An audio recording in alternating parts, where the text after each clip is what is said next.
কঙ্গোয় বাড়ছে মৃত্যু, আন্তর্জাতিক জরুরি অবস্থা জারি করল হু। আফ্রিকায় নতুন করে থাবা বসিয়েছে ইবোলা ভাইরাস। চতুর্থ ভারত আফ্রিকা ফোরাম সামিট স্থগিত। ভারতে এখনো কোনো ইবোলা আক্রান্তের খোঁজ মেলেনি, তবে একটা উদ্বেগ বাড়ছে, কারণ যেভাবে দ্রুত ইবোলা আক্রান্তের হদিশ পাওয়া যাচ্ছে, যার জেরে আন্তর্জাতিক জরুরি অবস্থা জারি করেছে হু। হু এর তরফ থেকে বেশ কিছু গাইডলাইন এর আগেও দেওয়া হয়েছিল, তবে আপাতত হু এর তরফ থেকে যে জরুরি অবস্থা জারি করা হয়েছে। বিস্তারিত কথা বলবো, ফোনে রয়েছে প্রতিনিধি পূজালি চ্যাটার্জি। পূজালি, ইবোলা ভাইরাস নতুন করে থাবা বসাচ্ছে এবং এর আগেও আমরা দেখেছি ইবোলা যেভাবে উদ্বেগ বাড়িয়েছিল, আজও কিন্তু হু সেটাকে নেগলেক্ট করছে না, কারণ আন্তর্জাতিক জরুরি অবস্থাও জারি করা হয়েছে। কোনো গাইডলাইন কি থাকছে পূজালি, কি বলা হচ্ছে হু এর তরফ থেকে? আফ্রিকাতে, কঙ্গোতে কি পরিস্থিতি?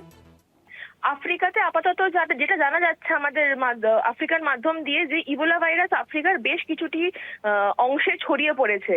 তবে এইটি ভারতের জন্য কোনো ক্ষতিগ্রস্ত নয় বলে আপাতত জানা যাচ্ছে। ইবোলা ভাইরাসের মাধ্যম দিয়ে যেটা ভারত আফ্রিকার যে সাবমিট 4 ছিল, সেটি আপাতত স্থগিত রয়েছে।